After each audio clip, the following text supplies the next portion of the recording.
وعلیکم السلام ورحمۃ اللہ وبرکاتہ۔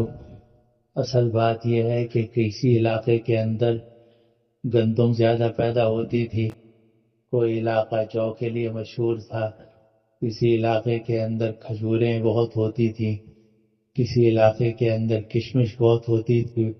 تو نبی کریم صلی اللہ علیہ وسلم نے اللہ تعالیٰ کے حکم سے دین میں آسانی رکھی کہ جو چیز تمہارے ہاں پیداوار جس کی زیادہ ہوتی ہے تو تم وہ ادا کر دو، تاکہ تمہارے لیے صدقۃ الفطر نکالنا آسان ہو۔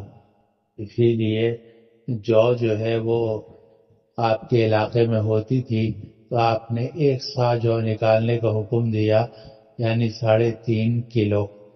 لیکن گندم مدینہ منورہ میں نہیں ہوتی تھی، بلکہ شام سے آتی تھی تو مہنگی تھی۔ تو آپ نے فرمایا کہ اگر یہاں تم گندم نکالو گے تو اس سے نصف سا یعنی 2.25 کلو نکالنی ہوگی، یعنی جو کے مقابلے میں آدھی۔ تو اصل جو بات ہے وہ یہ ہے کہ ہمارے علاقے میں رواج کس چیز کا ہے۔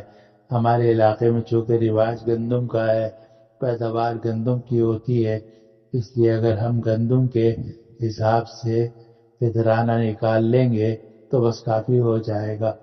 باقی جو ہمارے ہاں بہت کم ہوتی ہے، استعمال بھی کم ہوتی ہے۔ کشمش تو ہمارے ہاں ہوتی نہیں ہے، کہیں باہر سے آتی ہے، بلوچستان سے، افغانستان سے، تو اس کو مدار بنانا مشکل ہے۔ تو گندم ہی کو مدار بنانا چاہیے جو ہماری غذا ہے۔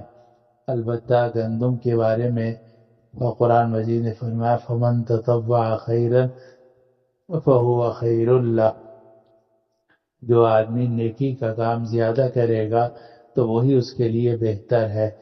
تو اس کا مطلب یہ ہے کہ گندم کی جو مالیت تھی 2.25 کلو یا 2 کلو، اگر اس کی مالیت 140 روپے تھی، جیسے کہ آج کل کے حساب سے ہے، تو آپ 200 نکال دیں، 300 نکال دیں، 500 نکال دیں، 1000 نکال دیں، یا 2000 نکال دیں، یا 5000 نکال دیں، لیکن یہ جو آپ نکالیں گے یہ ثواب کی نیت سے کہ دینی تو تھی 140 روپے، لیکن میں دے رہا ہوں 500 روپے یا 1000 روپے، تاکہ اللہ تعالیٰ کی بارگاہ میں قبول ہو۔